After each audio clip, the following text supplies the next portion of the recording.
Bringing it to the screen was definitely a trying thing and was tiring in its own ways. Definitely a very different experience. In the show, you're living the whole story every night, so there's a lot of sweat and mucus and spit, and sorry this is gross, but it's true.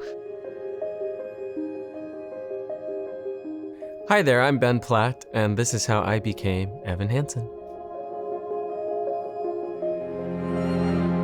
You know, initially when we were creating the character in the early days of the musical and the readings, one of my priorities was always to find the humor in Evan. I think a lot of that was accomplished by Stephen Levinson, who's a brilliant writer who wrote both the book of the musical and the screenplay. But I think because Evan is a pretty morally ambiguous, like somewhat of an anti-hero, and he does things that are difficult to get behind sometimes, I think it's important to find moments for him to have a levity and a humor and some moments of lightness to help people kind of get on his side, so that when all of the deeper, more emotional, kind of heavier moments and sequences happen, they're earned, and it's not just consistently sort of playing that emotional heaviness. And a lot of that comes from, you know, my own awkwardness and kind of exaggerating and emphasizing that, and my non-confrontational habits, if you will.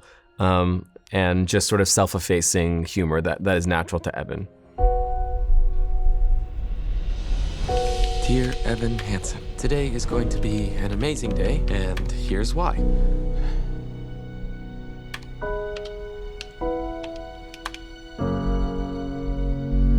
Have you been doing those letters to yourself with Dr. Sherman? I've been trying to. It's been really incredible, very unique, kind of once-in-a-lifetime journey to take Evan all the way from the first ever reading of the musical to the film version. We started in very early stages doing several readings and workshops in New York, where it was a lot about finding the themes of the piece and the bigger questions of the show, and Evan was kind of like the backdrop for that, and it became about these bigger questions. And I think as we got closer to production, to our first show in Washington, D.C., which is where we first put the musical up, I think a really important switch that kind of happened with the writers, with the creative team, was realizing that it needed to be a very specific story about Evan Hansen, this character, and his experience and his specific journey, with all of these greater questions and themes as his backdrop rather than the reverse, because I think it made things much more human and connected and kind of relatable. And obviously, when we got to our first production in DC, I was able to kind of really physicalize him for the first time and find his kind of posture and the way that he sort of looks to the ground whenever he can, avoids eye contact and fidgets with his clothes and with his hands, and to slowly find how he comes alive physically. And then we got to do it off Broadway, and these things all got to progress. And I also got to get a little bit of experience with sustaining the performance 8 times a week and recreating it as many times as I needed to. And then finally, Broadway, it was just all about fine-tuning and just picking apart what exactly was working and what we didn't need and what was extra and what was necessary, and finding that performance that kind of became the performance that I did for about a year on Broadway. And then I got to leave it behind for a few years and come back to it as a film project and figure out which instincts that I wanted to use from my past with the character to bring back in, and which instincts felt like they made sense for the film, and also which things needed to be stripped away or reinvented or made more spontaneous and new for the film version. Have you ever felt like you could disappear? Dear Evan Hansen. Yeah, that's mine. I'll just take it. Wait, I need that back. It's been wonderful working with Benj and Justin for all these years. I was a huge fan of their music when I was in high school. They were like the cool musical theater contemporary guys. I used to watch their videos on YouTube, and I auditioned for their musical Dogfight that they did when I was 17 years old, and I was too young, but I immediately connected with them, and I think they saw something in me and kept me in mind, and then brought me back around for Evan Hansen. And so to get to watch them, even before La La Land and Greatest Showman and, all these things that have happened since, when I first started working with them, they were just really strictly musical theater guys. And to watch them, have such a understanding and respect and love of the musical theater form and really reinvent it for the contemporary audience in a way that I don't think any other composing team has in a long time, was really exciting. And to get to be the voice of that character and introduce so many of those songs into the zeitgeist was very special. And then to re-attack with them now on the film, having seen them make a number of films that were hugely successful now, and it's all very old hat to them now, and they're, you know, these big guys, and just to watch that rise and then to work with them again on the film and see that they're very much the same people they were at the way beginning, it was really special. You need a friend to carry you. Connor wanted you to have this. And when you're broken on the ground. Dear Evan Hansen, he wrote it to you. His last words, Connor took his own life. He won. In terms of the physical, I really wanted to bring myself as close to the picture that I have of Evan in my head as I could, in a way that is somewhat healthy and sustainable. So I lost about 18 pounds doing like Fitbit walks. I did 14,000 steps a day for like a month. And I did a fun diet where I was eating like lean proteins and veggies and nuts and not much else. I grew my hair out and let it go curly and Jewish like it wants to. And I shaved my face multiple times a day because I'm a Jew again and my hair grows fast. I shaved my arms too to get a little more kind of youth in when I'm wearing the polo and my t-shirts and stuff. And I, tried to tap back into some of the posture stuff and the tics and the sort of nervous movements from the Broadway show. But try to translate them and sort of demodulate them so that they would work on camera and feel a little bit more close to the ground, a little more authentic of a kid you might actually find in these hallways of the school or in someone's house, or just make it as real as possible. Bringing it to the screen was definitely a trying thing and was tiring in its own ways. Definitely a very different experience. In the show, you're living the whole story every night, so there's a lot of sweat and mucus and spit, and sorry this is gross, but it's true, that just builds up and that you have to let go and let come out because it's a very visceral experience to do something live in the theater. So in terms of the literal physical experience, obviously the film had a bit of relief because I wasn't having to live the entire story every day, and I was only having to attack each sequence for like a day or two at a time and really focus on one thing at a time. The thing that I think was the more challenging in the film was expressing all of the emotion and the kind of visceral, effect of that performance and trying to bring that same essence of something that feels, very alive and a little bit overwhelming without playing to the back of the house or pushing beyond what a film needs, and just relying on the fact that I didn't need to work as hard to communicate the same things, and that I could really reel it back and still have emotional moments and still have those big, outpourings of emotion and of tears and song without such a histrionic kind of energy that is necessary for the stage, and have it still feel just as effective. So it's kind of a learning curve. Now, middle of nowhere. I wish everything was different. I wish I was part of something. I wish that anything I said mattered. I think all the playing Evan for the camera was a lot about only keeping the most necessary components of the performance alive. So, whereas on stage I maybe had 3 or 4 different tics and a very exaggerated hunch and a constant sort of tugging on my shirt and a lot of different devices to communicate the same thing, I think on camera a much more nuanced kind of palette would suffice. So just a slight, difference in posture, 1 or 2 moments of, nail-biting anxiety, a little more of an internal panic rather than an external panic, things like that, just really turning the volume down but keeping the intention and the characterization the same. And then in terms of the singing, on stage you can kind of get away with a lot more theatricality and a lot more presentational singing, whereas I think in this film, one of the things it does most successfully is that all the singing stays very real and grounded and close to the ground and authentic, and it was much more about feeling like a continuation of the scene rather than stopping to perform a number. I'm putting together a memorial service. If you wanted to do something.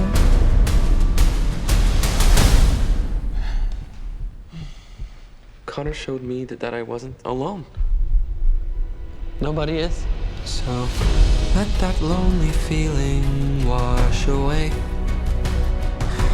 Maybe there's a reason to believe you'll be okay. So the "You'll Be Found" sequence in the film was one of the more familiar settings and more comfortable settings for me, because it is within the show itself, it is a performance, because he is speaking at this memorial service for Connor Murphy. So just like in the Broadway show, I was on a stage, I had a microphone, there was a whole crowd of people.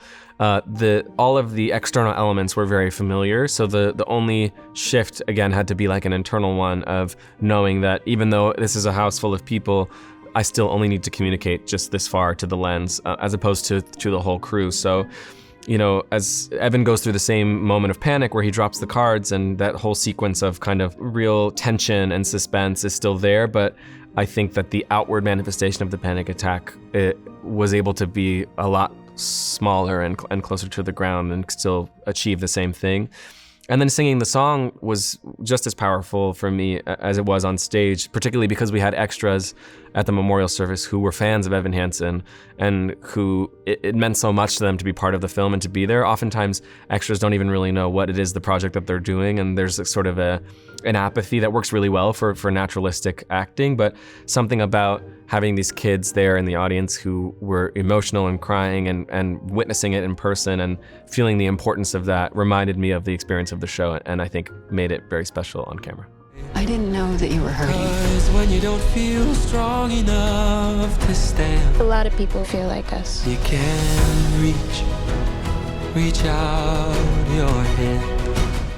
I think the fact that this story resonates so deeply with people, particularly young people, is kind of the overarching goal and reason why I wanted to do the film. I had a lot of personal reservations and worries and fears and hesitations about re-entering this material and kind of putting myself emotionally through the ringer again in this regard and trying to look like a child again and all this stuff that isn't in theory, the healthiest for me as a person, but it's so overridden by the idea that hundreds and thousands, hopefully millions of young people can see the story in the film form so quickly, and so many more will get to see it than would ever have just seen it on stage. And it creates a real responsibility, I think, that we all felt while we were shooting, of really getting it right, particularly the conversation around mental health and making sure that we aren't doing something that's trite or that's kind of like, therapy bites that don't really mean anything, but that is a real complicated human story that really acknowledges that every young person struggles in some way and that everybody's different and everybody has sort of their snowflake mental health issue, and that there's no blanket answer for any of that, but that everybody feels that, so that we should really revel in the connection of the fact that everyone is going through some version of that. Have you ever felt like nobody was there? No one signed your cast. Now we can both pretend we're friends. Being Evan Hansen, it's hard for me to really express what that means to me because it has really changed my life in every regard. It brought me closer to my partner, my boyfriend, which is separately a really beautiful thing. It, opened all the career professional doors I've ever dreamed of opening, and I won a Tony Award, and I got to originate a role on Broadway and sing original Pascal Paul music, and I got to meet Beyonce and Hillary Clinton and all these heroes of mine that came to see the show, and now I've gotten to be in this beautiful major motion picture because of it. And all of that is amazing, but I think above all else, what it means to me is that I get to be kind of a representation for people, particularly young people, of otherness and of anxiety, which is something I struggle with myself, and of the message that loneliness is not a lonely experience, meaning that everybody feels lonely, and that even the strange sort of sidelined, nerdy, lonely kid is worthy of his own narrative and is worthy of taking the center of the stage and being the focus. And the fact that that's the character for which I've, gotten some success and have become known to people is really special and meaningful to me. I mean, you really gonna tell these people that the only thing they have left of their son is a letter that you wrote to yourself? So, you and Connor, tell us something, please. Right. I started talking and You couldn't stop. they didn't want me to stop. I think that specificity sort of begets universality generally, and so I think the more idiosyncratic and strange and individual that I could make him in terms of his mannerisms and his humor and the way that he can't communicate and the way he dresses with our costume designers both on stage and on screen, everything about him that really brings him into focus, I think that's what makes him so universally relatable. I think if you try to sort of wash a character out in the name of people finding themselves in the character, it sort of counteracts that because there's nobody that they can place in their minds that seems like this kind of a human being. Whereas details that, on the surface maybe bring him further from individuals like people who are older than him or who are women or who are trans or non-binary or people that have nothing to do with the literal manifestation of Evan Hansen, I think the realer and more specific of a person he is, the easier it is to find that you share the same struggles as him, whether that's your anxiety, your loneliness, your feeling of being trapped in your mind rather than in the present with the people around you. I think they go hand in hand.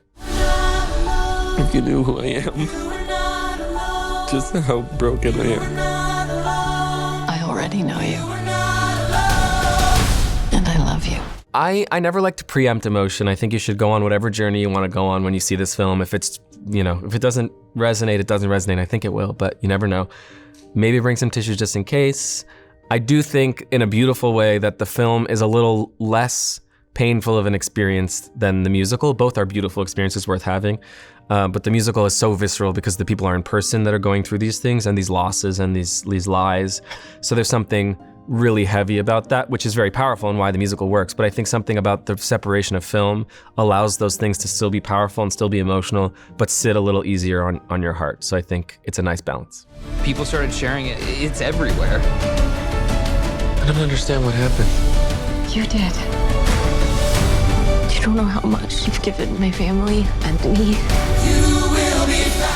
My favorite change, well, there's two changes that I love in Evan Hansen. One is about the character of Alana and how much more fully developed she is in the film and the song that she gets. But the other is the third act of the film. Once Evan has confessed his lie to the family, we get to actually see some time pass and really see in a very specific way how Evan moves forward, how he takes responsibility very publicly for what he's done, how he works to really get to know Connor and really do the work to understand him after having lied about knowing him, and how he is in some ways forgiven and in some ways is not forgiven, and how that's okay to live somewhere in the middle. And I think that when we get to that final scene and there's some redemption, it's not that it isn't earned in the musical, because there's the things that you can achieve in a musical are just very different than on film, but with characters that are so fully realized like in this film, I think it was necessary to really feel that he earns that redemption in the end. And I think with Flying Colors, you really feel that in the film version. I'm very proud of that.